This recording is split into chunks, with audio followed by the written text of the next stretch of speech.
believe it's the right time for us to start the webinar. So I will be handing over to Dr. Ramitu Aliyu, who is the moderator for the webinar for today. Thank you, Shola. I'm delighted to welcome everybody to the Nigerian Institute of Chartered Arbitration webinar. And it's titled, The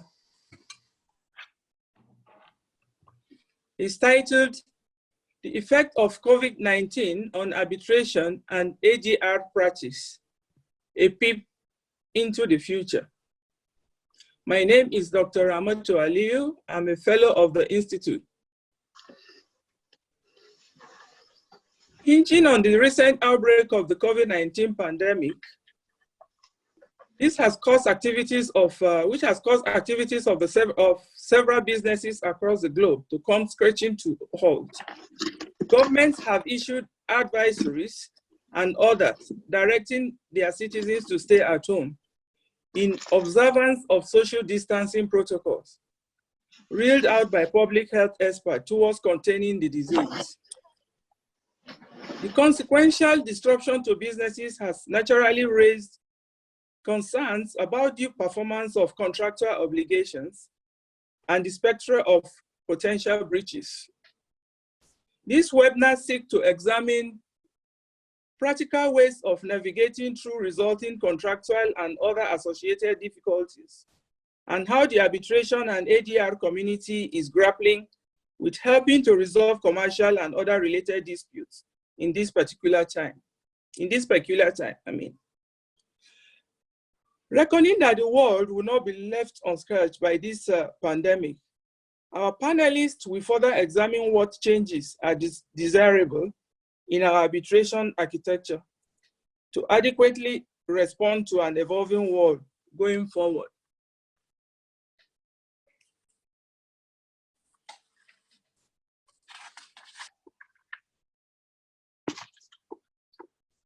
So today we have 4 distinguished panelists. Among so is Mr. Simeon Oyakilome Okodua. He's an arbitrator, a partner and head intellectual property media, entertainment and technology at Alliance Law Firm. Second on the panel is Dr. Ifeoma Nwafo, a fellow of the Institute and a principal partner, IEN Legal Associates. Are you there? Yes, I am. Good morning, all. You are welcome. Thank you. Then from the United Nations Center for International Trade Law, and sitting in for Ms. Anne is Jose Angelo. He's the principal legal officer and head, legislative branch, International Trade Law Division, Office of Legal Affairs, United Nations, Vienna. You are welcome, Mr. Jose. Are you there? Yes, I am, and I'm very happy to be with you. Most welcome. Thank you. Our fourth panelist is Mr. Oluseun Abimbola, a fellow of the Institute. He's the chairman, MBA section on legal practice and lead partner, prime solicitor, Ibadan, Nigeria. Our distinguished panelists, you are welcome. Well, I have to start with Mr. Okodua. This question is for you, please. How, in your view, is COVID-19 pandemic impacting contractual obligations in Nigeria and across the globe? You have 10 minutes for this, please. Mr. Okodua. Thank you very much for having me. Can you hear me? Yeah. Okay, thank you very much for having me.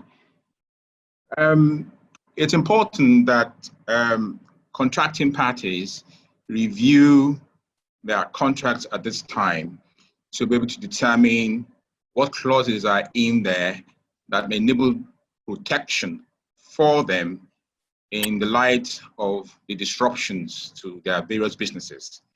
One of the first things that I expect that they would look at is to see whether you have a force majeure clause in their contract. Now, what a force majeure clause is about is It contemplates situations such as unforeseen intervening events, which are usually adverse, which impact negatively on the ability of the contracting parties to perform their obligations. Typically, a force majeure clause will spell out the force majeure events are contemplated by the parties. For example, you could have clauses such as pandemics, epidemics, disease outbreak, with specific reference to the COVID-19 pandemic. We also have other specific force majeure events, such as flooding, earthquakes, act of war, acts of terrorism, and the like. Now, it's important for us to look at the force majeure clause, if we have one in our contracts, to determine whether it specifically covers pandemics. So if you find therein, for example, clauses such as disease outbreak, epidemic, pandemic, then you're probably safe to be able to rely on your force majeure clause to excuse performance of your contractual obligations. Now, in a typical scenario, in a force majeure clause, you would find that there are some contractual processes that you would need to follow before you can take advantage of the force majeure clause. For example, there usually be a requirement for you to issue notice to the other party. When this notice is issued, what the parties are required to then do is to give a grace period within which they would allow for the intervening event, which has impaired the capacity of the parties to perform their obligations under the contract. A grace period which allows them to see whether the intervening event would abate. Also, at some point, if such an event does not abate, then it will mean that the parties will reserve the right to terminate after a reasonable length of time has passed. Now, that's with respect to force majeure clause. Now, the effect of the force majeure clause typically is to first suspend the obligations for a while, and then if the intervening event continues, the adverse event which impairs the capacity of parties to perform continues, then at some point the parties will be at liberty to terminate. Now, where you don't have a force majeure clause in your contract, or for example, you don't have a force majeure clause in your contract, then you could have recourse to the common law doctrine of frustration. Now, frustration contemplates a situation in which the parties' contract experience an intervening, unforeseen event, which goes to the core of the contract. In other words, it then makes the contract almost impossible to perform. Now, in that scenario, if you can successfully rely on the doctrine of frustration, what it then does is to enable the parties to terminate their contractual obligations under the contract and then discharge the parties of liabilities under the contract.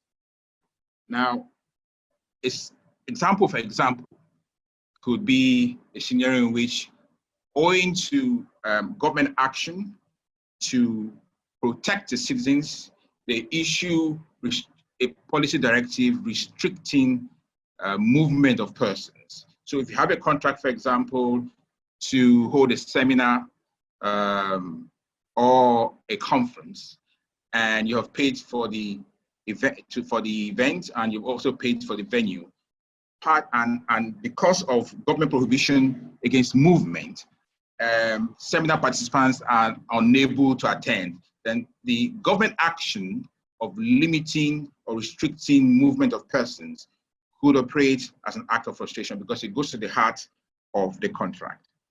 Now, the next concept I would like to address relates to mitigation. Now, whether you have a force majeure clause in your contract, or whether you want to rely on the doctrine of frustration, contracting parties are typically required to take steps to mitigate their losses. In other words, where they're faced with a COVID-19 scenario, for example, they will be required to seek an alternative ways of performing their contract obligations. Because the truth of the matter is, regardless of the relief that you're trying to seek, because there are no assurances of whether you'll be able to secure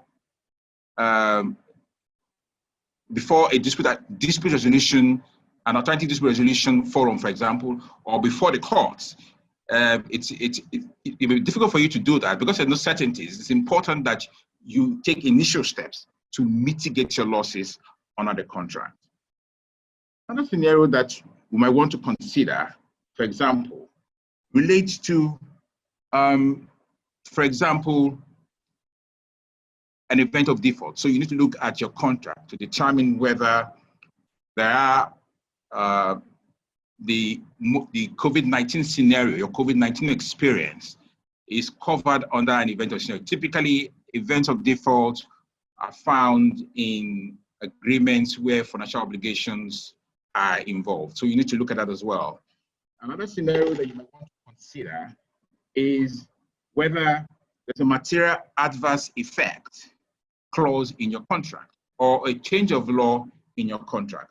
Now, an example, an illustration of that would be, for example, if you're an importer or an exporter, and owing to the COVID-19 experience, government has taken action and issued directives such as lockdowns, port closures, and the like, and you have to import your goods to your customer. And you have a scenario where you cannot now access your goods because there have been port closures. Then that would be a scenario which could be captured under a material adverse event or under a change of law scenario. Also, you may also need to consider whether you have insurance cover for the potential losses or the knock-on effects that may arise from your specific COVID-19 experience. These are some of the things that we will expect that corporates, large and small, multinationals, private individuals will consider in reviewing the contract. So in summary, we will expect that every contracting party should review their contract and ascertain whether there's a risk in there that will require contingency plans to mitigate against. In reviewing those contracts, we would like to advise that you reserve your rights to be able to take benefit of a force majeure clause or the doctrine of frustration. I'd like to stop at this point and allow other participants to take a bite.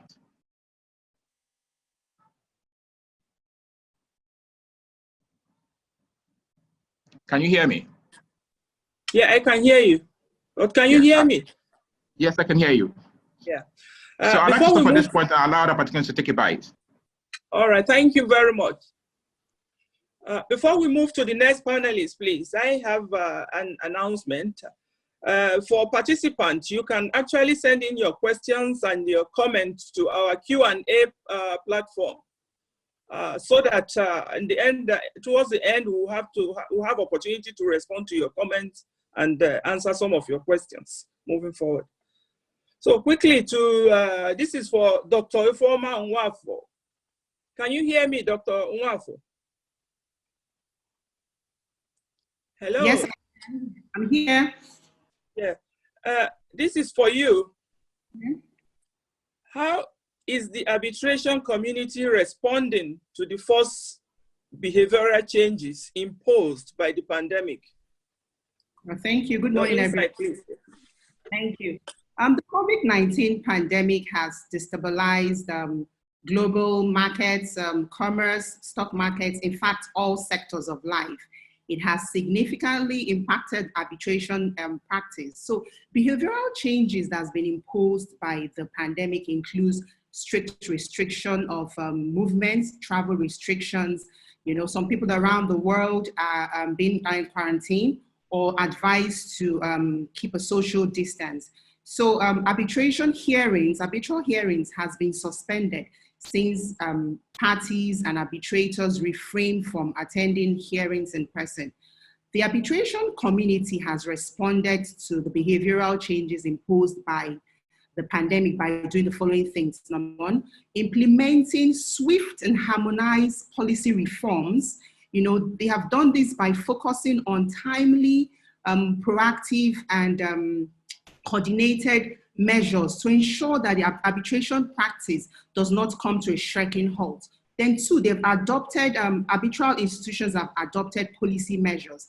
These measures are taken, you know, most arbitral institutions all over the world are now working remotely, right? So they have tried as much as they can to gain the trust of ADR users by ensuring that they still have access to justice irrespective of the lockdown. The pandemic has transformed arbitration and has, uphold the virtue of flexibility.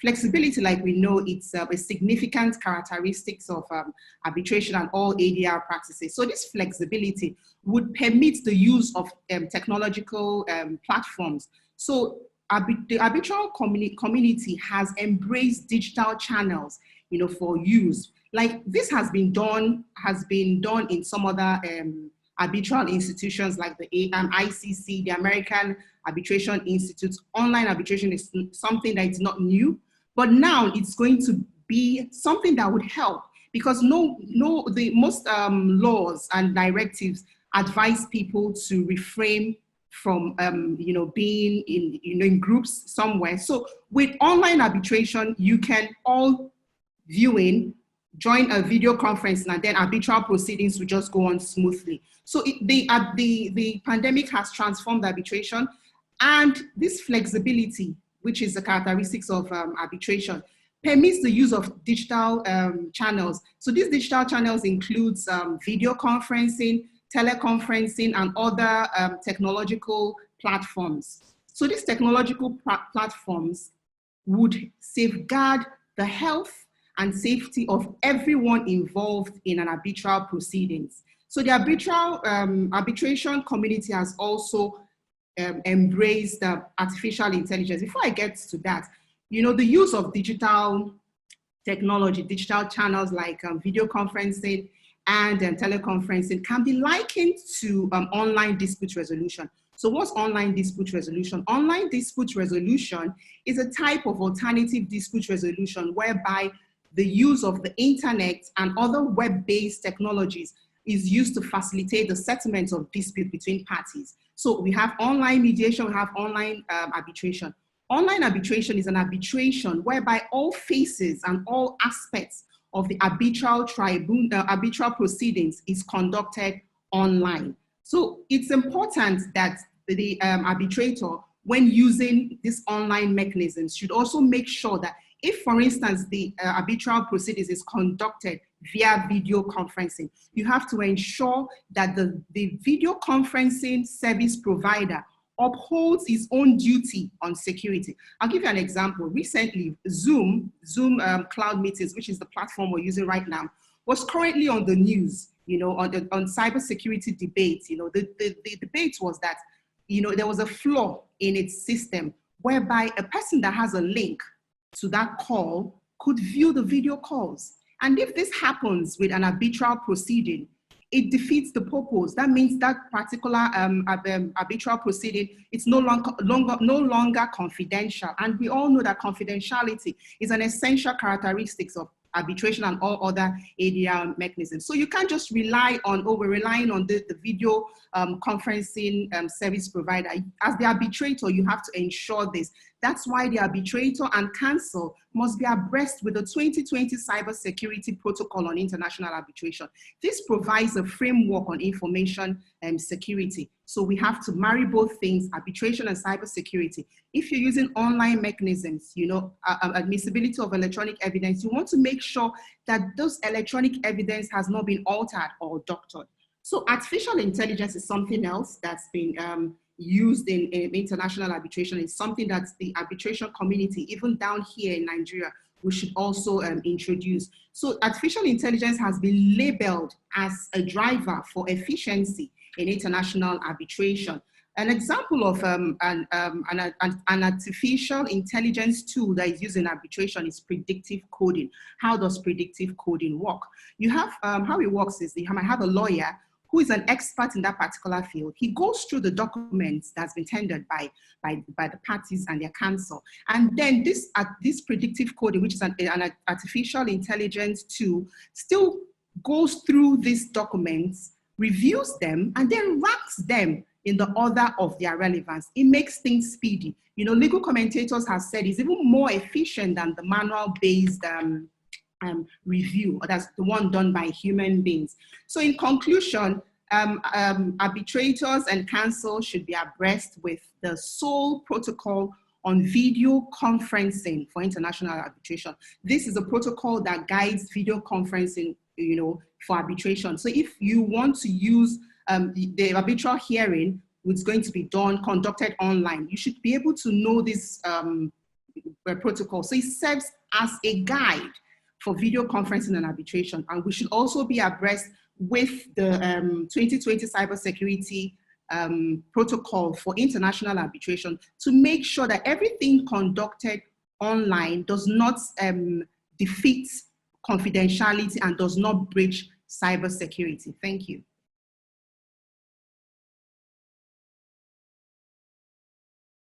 You've really given us an insight into post-pandemic. And if I may chip in here, the architects of the world are already thinking of how to rearrange spaces.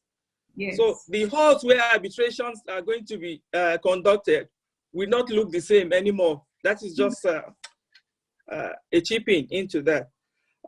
Thank you once again. As we move on to the next panelist, all the way from the United Nations, and sitting in for Ms. Anne, who is suddenly bereaved. This is the sign of the time anyway. Is Mr. Jose Angelo. Are you with us? Yes, I am. Okay, this is for you. Given that the world will never be the same again post-COVID-19, what are your thoughts around what the shape of arbitration practice could assume going forward in order to remain relevant as an effective tool for dispute resolution? Thank you. Thank you very much. 15 minutes for this? Yes. 15 thank minutes. you very much, Bella, for the question. And thank you, the Nigerian Institute of Chartered Arbitrators, for the invitation, for your time and initiative. I think there is no better time to start thinking about this than right in the middle of this crisis. And also grateful to the two previous speakers for drawing our attention to some key issues related to this, in particular my immediate predecessor, Ms. Noir, for pointing out both to the technical and practical aspects, but also to the policy issues, which would actually be more the focus of my attention. She has already indicated the extent to which, in practice, arbitrators are resorting increasingly to modern communication and IT technology to compensate for the barriers currently in place for holding physical presential meetings and for traveling and other types of activities that normally would be an obvious element of the conduct of any arbitral proceedings. Now, as you know, UNCITRAL, in its mandate to promote the modernization and harmonization of international trade law around the world, has for many, many, many years had dispute settlement, in particular the settlement of commercial disputes, as one of the core elements of our mandate and activities, and we developed so many international standards, including the model law on arbitration, the model law on mediation, the UNCITRAL arbitration rules, and more recently the Mauritius and the Singapore conventions, the Mauritius Convention on Transparency in investor state arbitration, and the Singapore Convention on Enforcement of settlements arising out of mediation, and also the New York Convention that even predates UNCITRAL. Nigeria has ratified the New York Convention, also has the model law on arbitration. Why I'm stressing this? Because the current instruments of UNCITRAL in their current versions, all of them accommodate the use of electronic communications, right? However, Nigeria has an old version of the UNCITRAL model law, the 1985 version, and not the 2006 version. Why I'm stressing this? Because the 2006 version clarifies beyond doubt that, for instance, the notion of writing related to the validity as requirement for the validity of the arbitral agreement also applies to an electronic communications. The model law clarifies also beyond doubt that an arbitral tribunal may use electronic means of communication for the purpose of exchanging notices or exchanging and receiving evidence. And also the notes on organizing arbitral proceedings also clarified the extent to which an arbitral tribunal can use this modern means of communication. Now, what is important is that to make sure that also the regulatory and legal policy framework could not impose a barrier to the practitioners and the arbitration institutions when using these new means of communication. Now, we're all for efficiency, and internationally, most arbitral tribunals and institutions have for a long time already now been using ODR, been using online dispute resolution, and also using emails and other communications for conducting proceedings. But we don't want a recalcitrant party in arbitral proceedings to invoke an outdated legal framework as an excuse afterwards for trying to invalidate an arbitral award and say, no, this award is not valid because it's not in compliance with our law, which still requires a paper-based award or a paper-based written agreement, etc. So that's something for us lawyers to be watchful for and be careful about, and the extent to which also use exactly this opportunity to remind policymakers of the need for keeping the legal framework in line with the use of new technologies. And that applies not only to the arbitral proceedings, but also to substantive law. I noticed, for instance, that whereas Nigeria has adopted the model law on arbitration, it has not yet adopted, for instance, the model law on electronic commerce or the model law on electronic signatures that clarify that legal form requirements, for instance, provisions that require something to be in writing on an original form, can also be met by using electronic equivalents.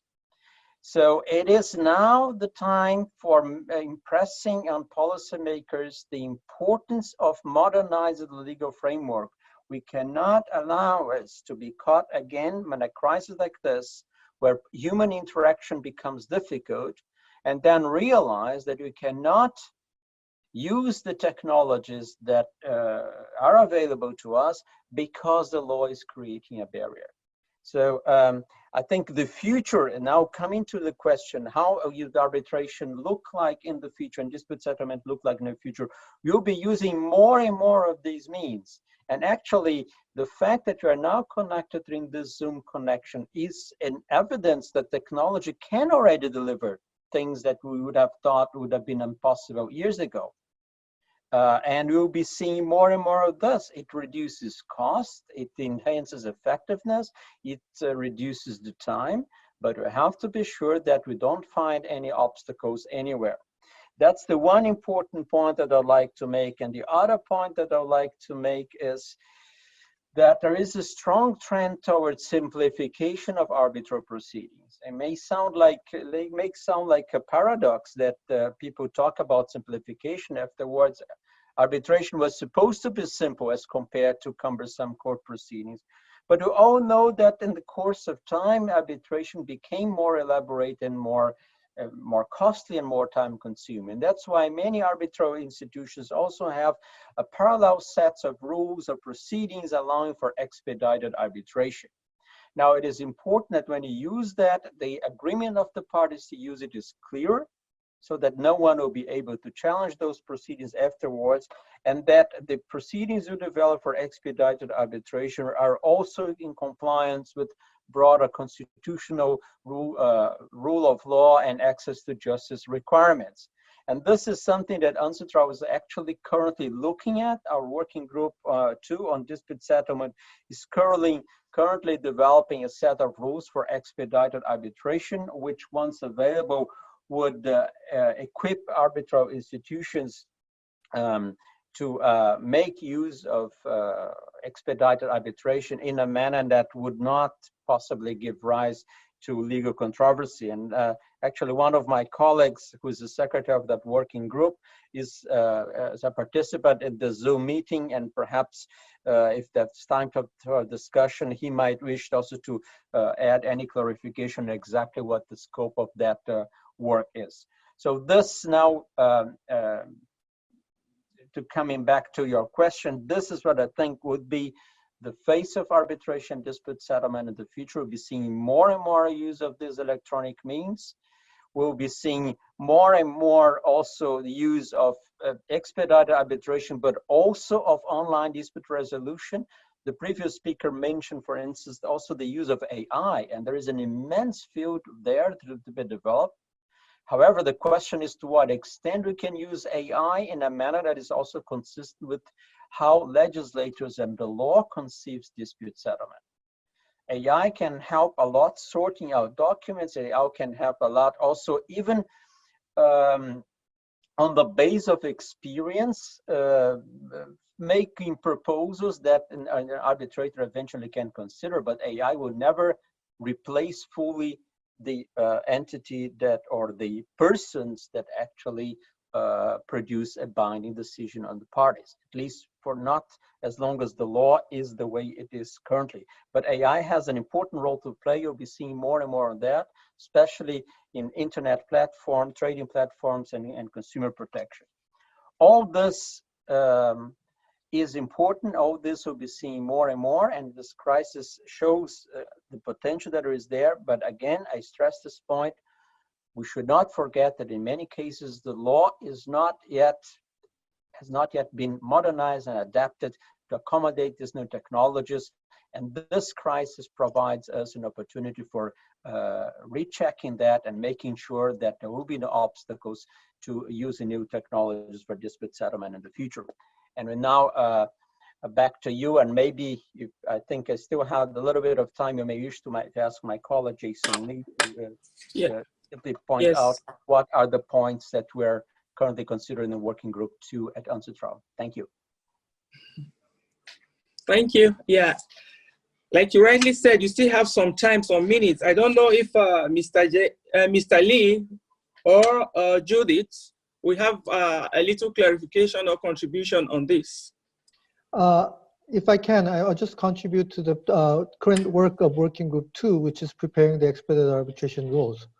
As Angelo has mentioned, I think there will be no increased cost for new ways to arbitrate, and the parties to disputes would also be willing to prepare themselves for any kind of instances like what we are seeing now. And there will be increased costs and more emphasis on the efficiency of the arbitral proceedings, which you have seen, and which is the basis for our current work on the expedited arbitration provisions. Now, of course, these are rules, and therefore it deals with the treatment of notices and responses, the number of arbitrators, the appointment mechanisms, how to utilize case management conferences, the introductions of timeframes, especially for rendering of the awards, and how to conduct hearings. But I think we may need to actually review the rules more carefully on how they can adapt to the current circumstances. As I mentioned, the current project is focusing on the revision or the preparation of expedited arbitration provisions, which would supplement the UNCITRAL arbitration rules. But there may be calls for sharing of best practices. Now, the SOL protocol that Nufar mentioned is one example. Of course, it's going to be difficult to incorporate them into the rules or provisions, but there may be other ways to adapt them. And I think the question that we'll have to address is what UNCITRAL, as not an arbitration institutions, but an intergovernmental body that is mandated with coming up with international texts that facilitate arbitrations, can actually help address these kind of instances in the future. So in the discussions that we're having on the expedited arbitration provisions, I believe there will be cause to take a new look at how these expedited arbitration provisions and the UNCITRAL arbitration rules could adapt to these circumstances. And I'll stop there. We still have 5 minutes for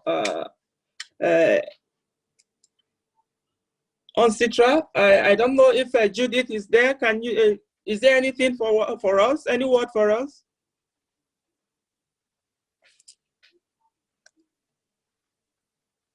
Hello, Judith. Okay. Let's move on since we cannot link up with Judith. I'm here. Oh, okay. Any word for us? Yes, no, I just wanted to add that UNCITRAL developed in the last years a whole set on mediation, the UNCITRAL mediation framework, which consists of the Singapore Convention that will enter into force in September this year, along with the model law on mediation. We have rules on mediation and notes on mediation that will be discussed at the next Commission session. And all of these instruments are intended to facilitate mediation and also to embrace these new technologies. So it may make sense to have a look at these instruments when discussing mediation, arbitration in that frame. Thank you. Yeah, thank you. Surely all this will be articulated and we'll find a way forward as we move into the post. Yeah. Pardon? May I just make one more remark? All right, go on.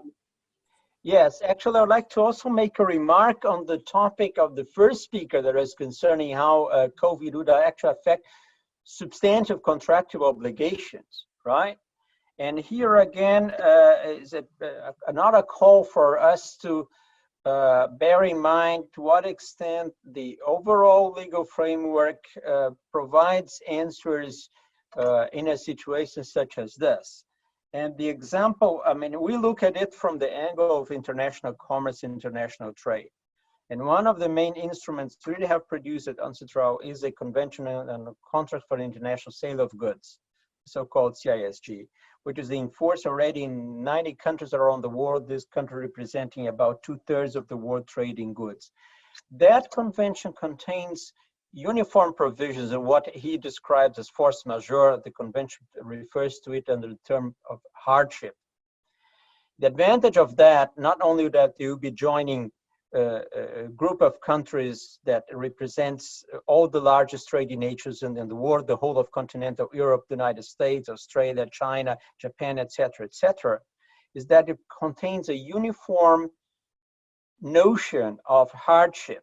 What kind of impediment excuses non-performance of a sales contract in international trade and avoids you having to get into an entangled dispute with another trading partner as to, for instance, in the current situation, whether COVID constitutes or doesn't constitute an impediment to perform or excuses performance of a contract. Of course, that's always a very factual determination, depends on each circumstance of each case, but at least if you're party to that treaty, your trades companies or trading companies know that they are part in a harmonized system and that the same answer would apply to every country with which Nigeria is trading. Unlike the current situation where Nigeria is not a part of the treaty, so we are exposed to conflicting interpretations of domestic law in a situation such as this. So again, a plea for lawyers and the arbitration community to draw the attention of policymakers for the importance of making sure that the legislative framework equips them with the solution that they need in a situation of crisis such as this. Thank you again. Stay in there for us because there will be a question and answer and comment section. Please, sure. We know now that in Nigeria, there's a lot of upgrading of documents and agreement and legal reference document to be signed and upgraded moving forward. Thank you very much. To the fourth panelist,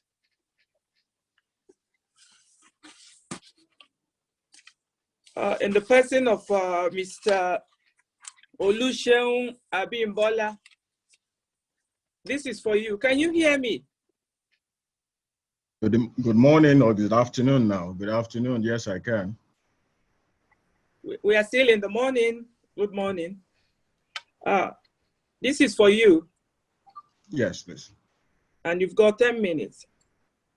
Could the guidance rule of many arbitral institutes for remote hearing form a focus for assessing evolving adjustments to procedural issues in a post-COVID-19 era? Please do give us your perspective in this situation moving forward, Mr. Abimbola. Thank you very much. Good morning, everyone. No doubt the pandemic has occasioned a number of disruptions in our processes, both business, judicial, quasi-judicial, and in all spheres of life. And I think the arbitration community, as previous speakers have said, have responded effectively to these developments. And that's what has informed many institutions issuing guidance rules, guidance notes that can be of assistance to all those who are using the system, who are using the process, the arbitral process. The ICC, the Chartered Institute, and several other institutions have issued these guidance notes, not in terms of being cast in stone, but recognizing that guidance notes are still subject to the parties' agreement, as well as to the applicable law and rules being used for the arbitration process itself. And so that should be at the back of our minds, even as we apply those guidance notes. Let me quickly point out that arbitral proceedings have always been held in limited cases using remote hearings. It's not as if this pandemic has, for the first time ever, initiated the use of remote hearings. Indeed, as Jose has alluded to, the rules in the current climate do allow parties to employ remote hearings for the purpose of conducting the proceedings before some tribunals, particularly when you're taking expert evidence and the expert is in some other country. Naturally, you might have to employ a remote means of taking that piece of evidence by the parties. But it's now basically escalated to almost literally seeing some situations where you might actually conduct an entire arbitration proceedings remotely. And that is a product of our time. Again, let me say that the Nigerian Arbitration Act and rules, as Jose also said, does not specifically provide for remote hearings, but it does give a general broad discretion to the tribunal to conduct its processes in such a manner as it might consider appropriate, provided parties are treated equally and there is no denial of fair hearing. And so that is basically like an omnibus provision in our laws and rules that allows us as arbitrators, or allows a tribunal in the required circumstance like the one we're in now to have remote proceedings. But if we look basically at the recommendations of the various institutions in their guidance notes, they speak to issues that encourages the tribunal to make better use of the case management tools that are contained in our extant rules. The case management tools allows a tribunal to fast track and create efficiency around its processes. And so at this time, as we experience the lockdowns, those case management tools might need to be dusted up, where they have not been fully employed to be able to continue arbitral proceedings. They also speak to issues that allows the tribunal to identify instances where documents will suffice for the entire proceedings rather than any oral evidence being taken at all. Of course, these are also practices that pre-existed COVID-19, but now we might begin to find more of such being employed by arbitral tribunals around the world. Service of documents electronically, it also precedes COVID-19, but we're going to be seeing an acceleration in the use of these alternative means of serving processes. Perhaps the one that will receive the greatest mention is the use of audio conference, video conferencing like that which we're on now for arbitral conferences and hearings. Like I said earlier, these procedures have been employed before, but now we might begin to see more of that in use, and I'll come to some of the observations I have with the use of this system and some of the questions that we might need to address our minds to as we go forward. Of course, the technology platform that parties would prefer to use would have been pre-agreed, taking into consideration the processes, the time zones that parties and panelists are on, scheduling and all of those kind of issues, so that it is convenient for everyone to meet, even if it's remotely. Of course, in situations where, with the best of intentions, physical meetings are indispensable to a particular arbitration, you might inevitably still have to postpone the hearing or adjourn it altogether.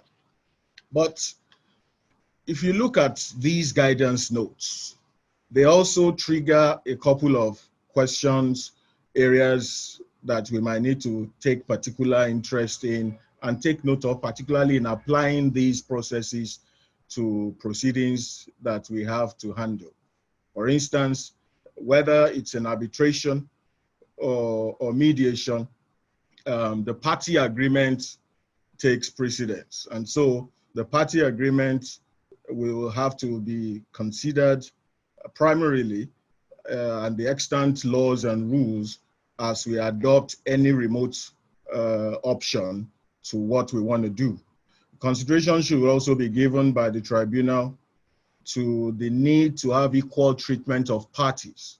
For instance, if you are conducting a remote proceedings and the arbitrators are in a room in a country and a party is also privileged to be in the same jurisdiction as the arbitrators and in the same room with the arbitrators, but the other party is in another jurisdiction altogether and he's the only one connecting remotely, you can find a situation there that can begin to trigger questions as to equal treatment, where one party is in the room with the arbitrators, but the other party is not in the room, he is the one connecting remotely. And so these are considerations that would have to be given to the use of remote hearings in particular instances. Sometimes witnesses too can be in the same jurisdiction with the arbitrators and he's in the room with them, but others are not. Party, the adverse party, the opposing party is not. And so these are questions that will raise equal treatments. It's been mentioned earlier, the issue of confidentiality to ensure that there are no third-party listeners, especially when you are adopting the technology that is more like a commercial video platform like Zoom. You might need to observe the necessary cybersecurity protocols. When you're adopting electronic means for a mediation, for instance, because it's applicable not just to arbitration, but also to mediation, you might also need to consider multiple video rooms, because when you have caucus meetings, it will be difficult to have a caucus meeting when you're using one single video platform. You will have to have multiple video rooms to give the confidentiality required for such caucus meetings. So a multi-door court might have to introduce such infrastructure to their architecture to be able to have remote hearings for mediation, particularly in these times that we are in. Venue arrangements that will allow arbitrators to confer ex parte without compromising the process would also have to be taken into consideration, because if the microphone is not muted and the arbitrators are conferring and parties happen to still listen into that might again be an issue that might compromise the process. And so these are considerations that we will have to take into account as we go forward. Finally, I like to say that, and also assure Jose, that the Nigerian arbitration community is already involved with the National Assembly in moves to amend our extant laws and rules so that we can have updated laws and rules to meet the current standards in our society beyond the ambiguity and the omnibus provisions that we have in respect of some of the clauses there. And so we will find out that there'll be more readiness to proactively respond to our changing times. Let me stop at this point and back to you, Madam Moderator. Thank you very much. Very much, Abimbola. You just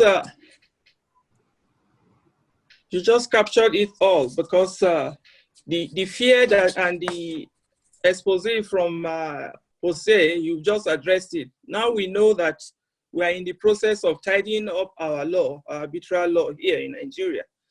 But in addition to that, I think we have to impress it on our government to sign the protocols, the international protocols on international trade too, because we do trade with multinationals. And I think we need to tidy up that too. Thank you to all the panelists so far. I think you have done justice to the topic, and you've helped us to have a peep into the future post-pandemic. Can you hear me all? Hello? Yes, we can. Yes, we can. All right. Yes, we can. So I think we've done justice to the topic so far, but time permitting, we need to take some questions and some contribution from the audience, if possible.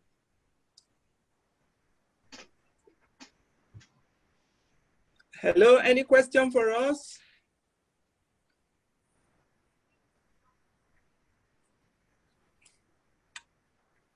Yeah, from, can you hear me?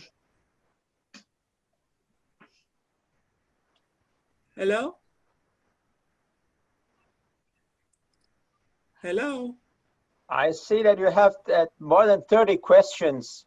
Yes, about 3 questions. If you can see it on, I think we should take the ones we can, starting from Mr. Okodua.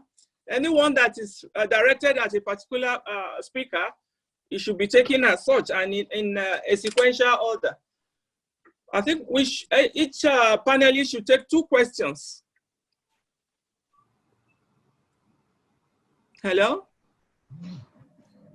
Okay, can you hear me? Yeah, I can hear you, but I don't know if the audience can. Okay, I see a question here from one Imadike. He wants to know what happens where force majeure clauses does not specifically cover COVID-19, particularly where the contract is governed by the law of a civil law country. Can you hear me? Yes. Okay, great. You know, I had alluded to a number of possibilities, including beyond the first, if you don't have a specific force majeure clause and you cannot rely on the doctrine of frustration. If you look at your contract, you might find in there a material adverse event clause. This, depending on the definition under your contract, it's usually broad enough to contemplate circumstances such as our COVID-19 experience. So if you look very closely, you will find other clauses that accommodate your COVID-19 experience. Government action is one of them. You will find that across the globe, many countries have responded to the pandemic by issuing lockdowns. For example, some have restricted air travel, some ports have been closed as well. And typically, it is this restriction of movement that impact the ability of contracting parties to meet their contractual obligations. So you will find help in those kinds of clauses in helping you to excuse performance under your contract or absolve liability for non-performance under your contract. I hope that clarifies your question. Yes. Any other question there for you?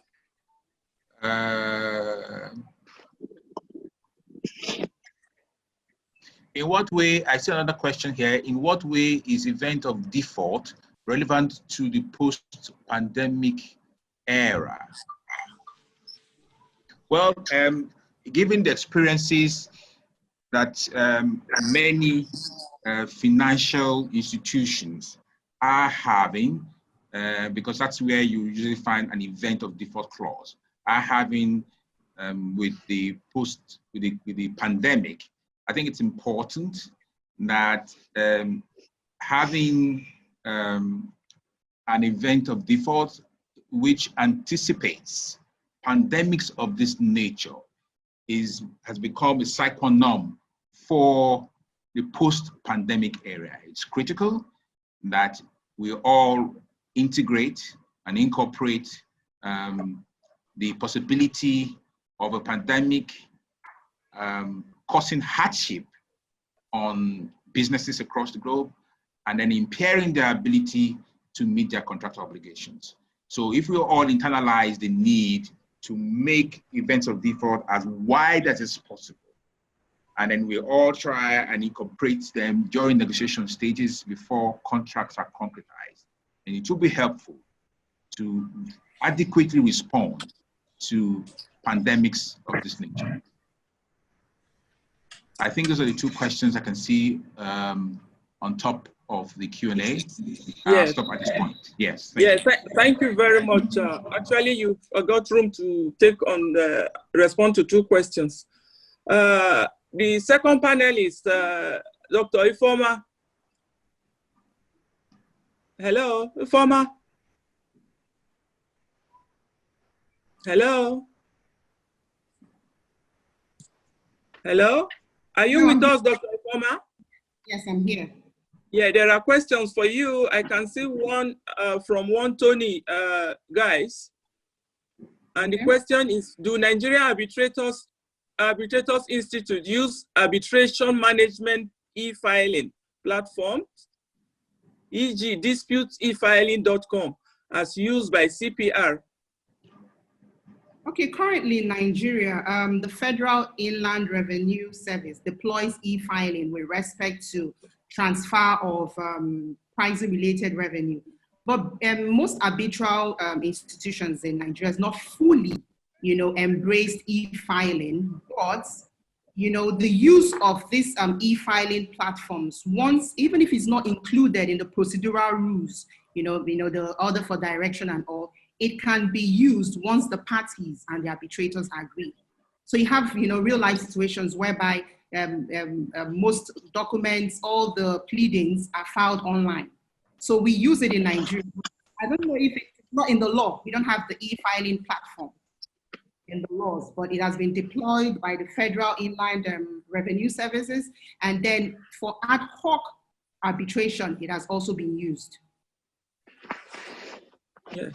Thank you. There are so many questions for you. The other one that I think you should respond to is how much is online arbitration now adapted to the rules of or requirements of Lex Arbitri, Lex Narcotoria, and Lex Informatica? This question is from Mr. Gabriel Adewara.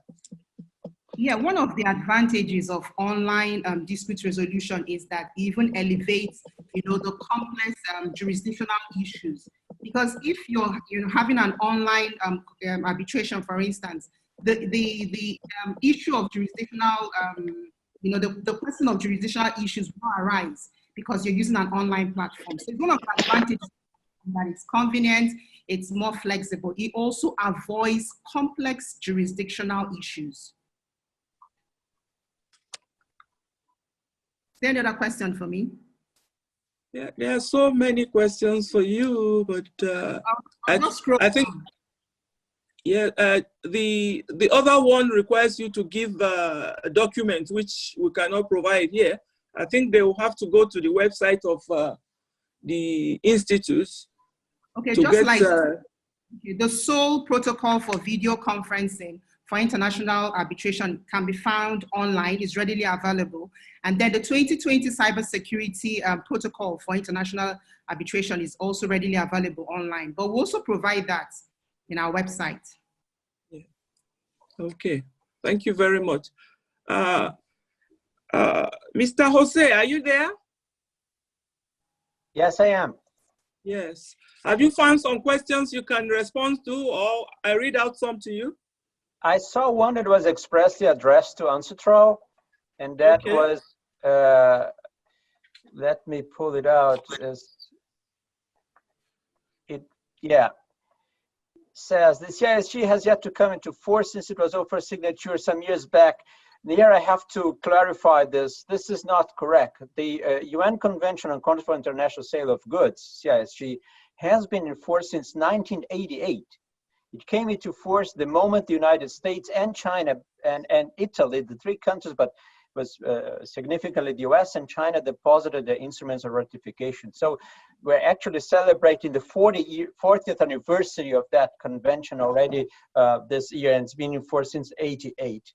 Now the question was, does they cover a COVID-19 situation bearing? Of course, the CISG will cover the COVID-19 situation to the extent that a court applying the convention would come to the conclusion that COVID-19 represents a hardship or an impediment beyond the party's control that would prevent the party from performing a sales contract. Now, I would be very cautious about making generalized statements about this, because what is unforeseeable to one party in one contract may not be unforeseeable to someone else in another contract. For example, if someone committed to import or something from China in 1 year ago, that person, and then eventually the contract could not be performed because the seller in China was not able to deliver the goods due to the health situation and limitations in boarding goods on a plane, right? We could say that that situation was unforeseeable at the time the contract was signed 1 year ago. Now, if today someone enters in a contract for the sale of Italian products, right? Yeah. Knowing the difficulty of obtaining those products directly from Italy now, that person could not claim that the situation is unforeseeable, because the COVID-19 is already there and the measures taken by governments and all the world are known or can be anticipated. So to what extent COVID will excuse non-performance will depend always on the factual circumstances of the case. But my point was, it helps all the lawyers if you have a common frame of reference for answering that question. Thank you. Yeah, thank you. Well, I don't know if you can take this as a question that is of interest here. Yes, go ahead. Yeah. It states, where the arbitration clause in a contract provides for the venue of an arbitration to be in a city, which is specific and fundamental to any arbitration clause, which now happens to be on lockdown due to the global pandemic of COVID-19. Will this constrain the arbitration contract where the parties are unable to conduct their proceedings at the venue agreed to by the parties. This is without prejudice to the online arbitral platform highlighted by Mrs. Ifoma Unwafo. Well, it's a general question on this topic. That's an interesting question. We have to bear in mind that there are two things. One is the reason why the party have chosen the seat of arbitration. Is this for their practical convenience for conducting proceedings? Are the parties actually expecting that they'll be physically participating in hearings at that particular place?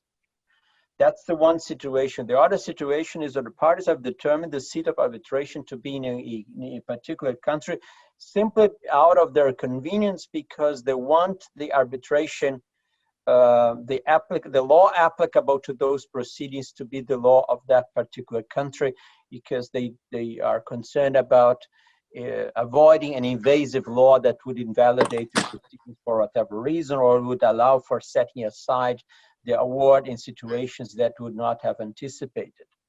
Now, if the parties, if it's the later case is the situation, right? I think it would be in normally a court would be reluctant to invalidate an award simply because the tribunal is not physically sitting there all the time in an extraordinary situation such as this and has replaced the proceedings with video conference and other means.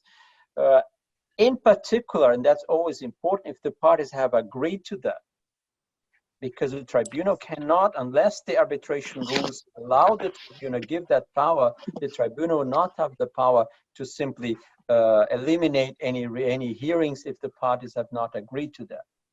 The second point, if the parties wanted the proceedings to, the seat of arbitration to be in one particular country, because they were expecting to be able to participate in physical hearings, one of the parties might have an argument that the conduct of proceedings entirely online might not be in line with that expectation. That, however, I think would be more of a theoretical question than a practical one, because an experienced arbitral tribunal would not dare to replace all the proceedings with electronic means of video conferences if any of the parties is objecting to that, and the tribunal doesn't have an express power to do so under the rules of the institution that administers the proceeding or otherwise under the applicable law to those proceedings. Thank you. Yeah, thank you. Can I go back to Dr. Ifoma? Hello, Dr. Ifoma, can I go back to you? Oh, sure. Yeah. Forward? Yeah, there's another interesting question here directed to you. It says, how can an arbitral award delivered electronically during this COVID-19 lockdown era be enforced? That is, how can you enforce the award that is electronically delivered?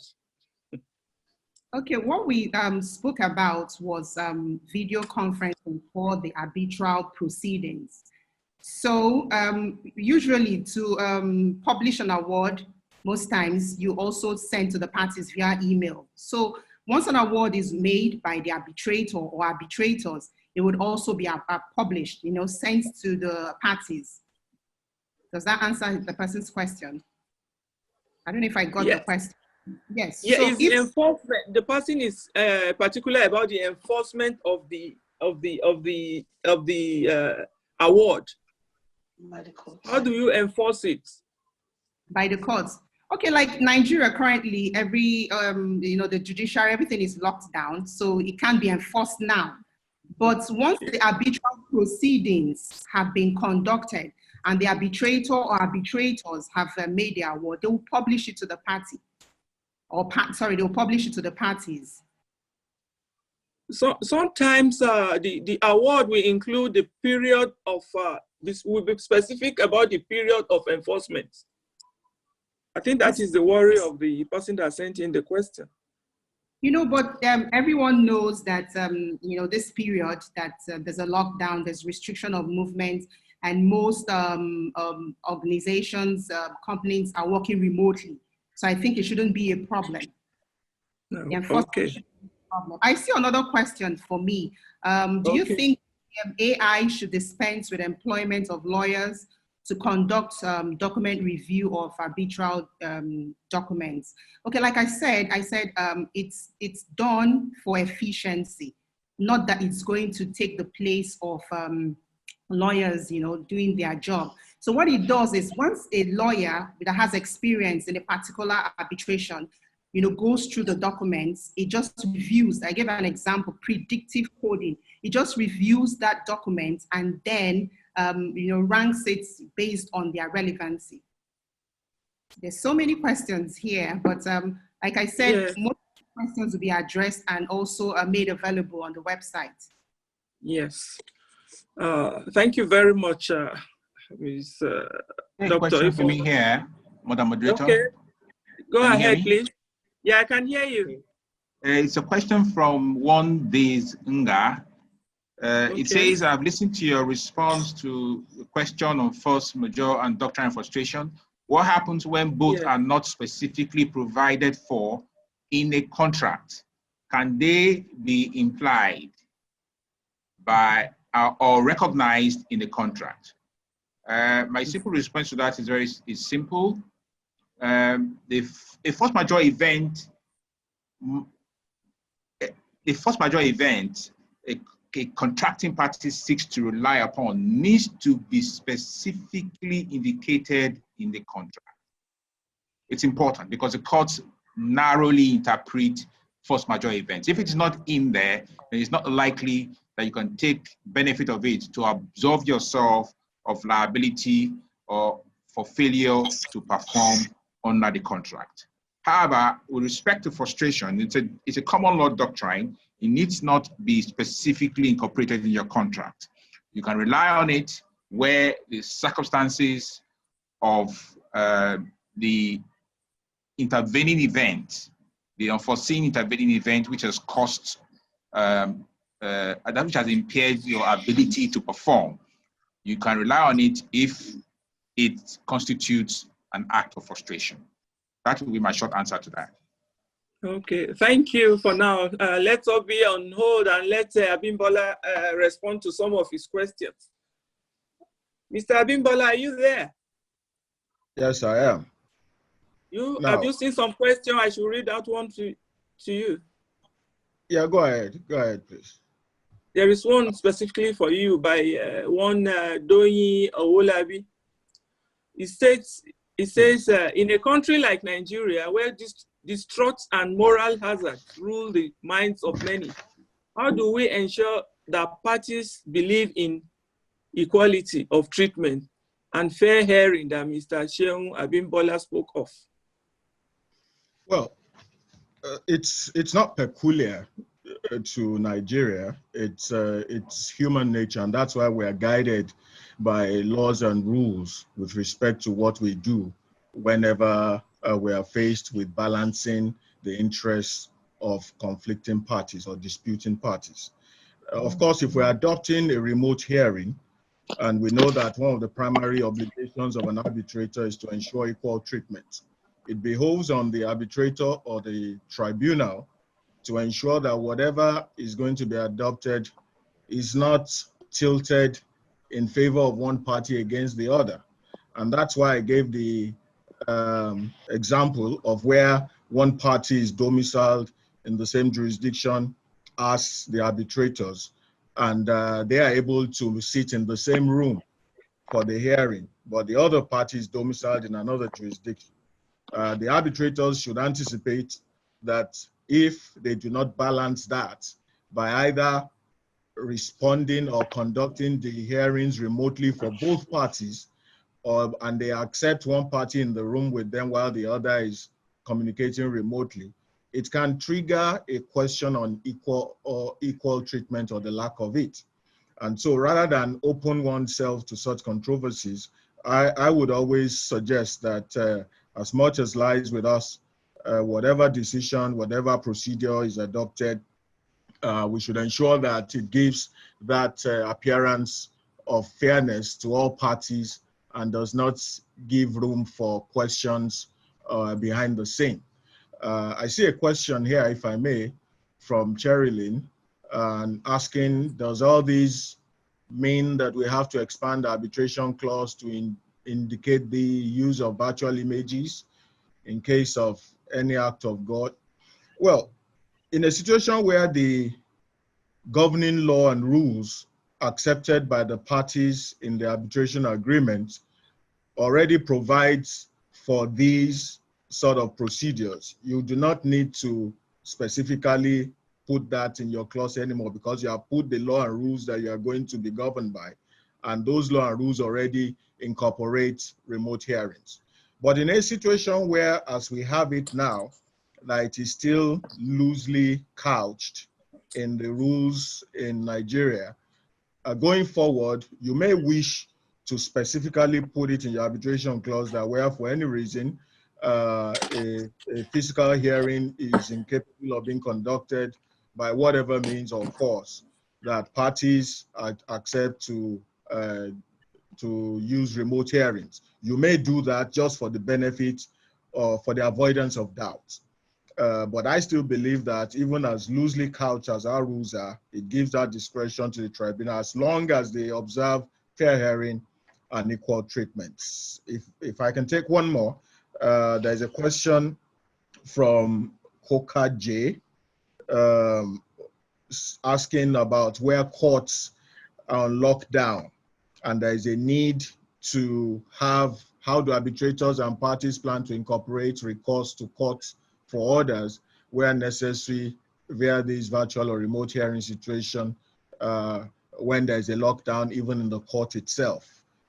From the practice directions circulated by the Chief Justice of Nigeria and from the heads of courts, yes, courts are on lockdown, but there is room for expeditious hearing in deserving cases.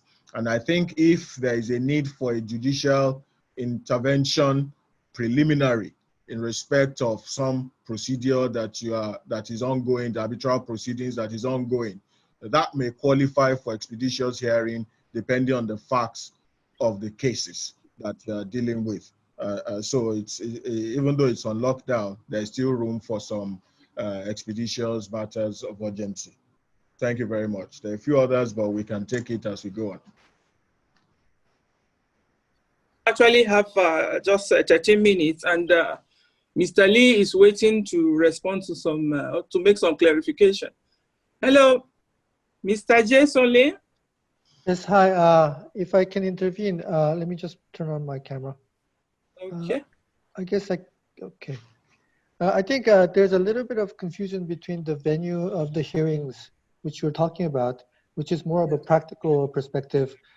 And what the fundamental question there is whether a remote hearing is a hearing if the parties agree to have a hearing.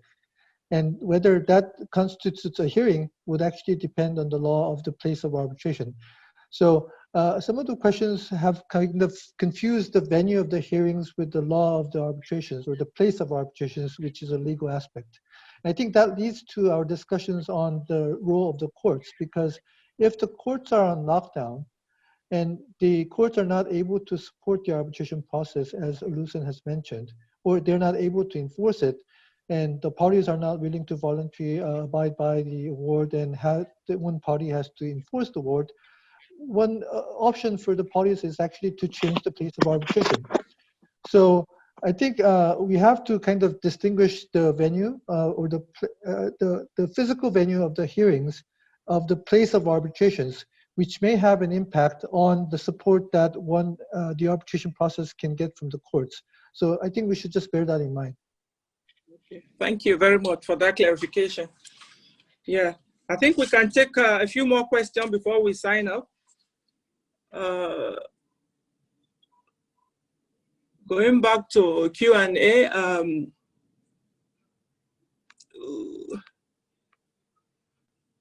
any question that any of the panelists will want to respond to? Okay, yes. Okay. Okay, I see one by Dr. Obioma Chikeoke. It says, how do you address the technological hitches in internet connectivity, especially in Nigeria. So this is something we're very used to. So the sole protocol on video conferencing for international arbitration has 9 articles. So it serves as a useful guide for arbitrators and parties. So Article 2, encourages parties and arbitrators to ensure smooth connection throughout the process. So this is something that has to be put in place before the proceedings itself. So it's left for the parties, their counsel, to get a good room, a conducive environment if they're staying together. If not, each party or counsel should make sure they have a conducive environment for the video conferencing and make sure that they provide, connection for smooth, for the smooth running of the arbitral proceedings. Thank you. A general question here to everybody, but specifically to you again, in case. It's from Momodu Kasim Momodu. It says, I see the experience of novel coronavirus or COVID-19 having radical impact on how arbitration clauses are drafted. Do you agree with this? If you agree, to what extent? If you do not agree, please explain why the status quo regarding drafting arbitration clauses should be maintained post-COVID-19 pandemic. I can't find it. Okay, if I understood you correctly, yes, COVID-19 pandemic has really impacted arbitration practice. And the question, you said something about the way they draft arbitration agreements, right? So this has informed lawyers and arbitrators about drafting flexible arbitration agreements. So the most important thing is, even if the parties do not agree on the use of digital channels, right? At the point of making the procedural, that's the order for directions. Once the parties have agreed and the arbitrators have agreed that they want the arbitral proceedings to be conducted, online, they want to adopt online arbitration, that's use of maybe video conferencing, that means the arbitral proceedings can be conducted online. We should all remember that party autonomy, the parties have the right to agree. The most important thing is we should remember Section 14 of the Arbitration and Conciliation Act, fair hearing. Once both parties agree that this is what they want the oral hearing to be conducted online, and the arbitrators agree, I think we're good to go.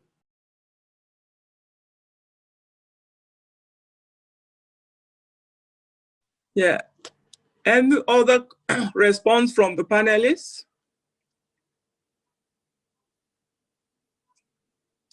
Yes.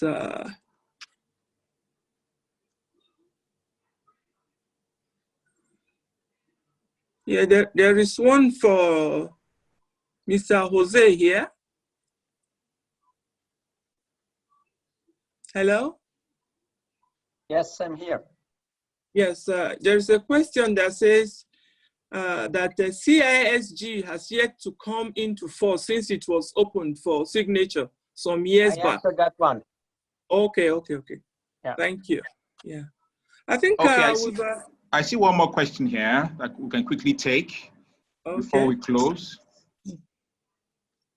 Yes. Go ahead.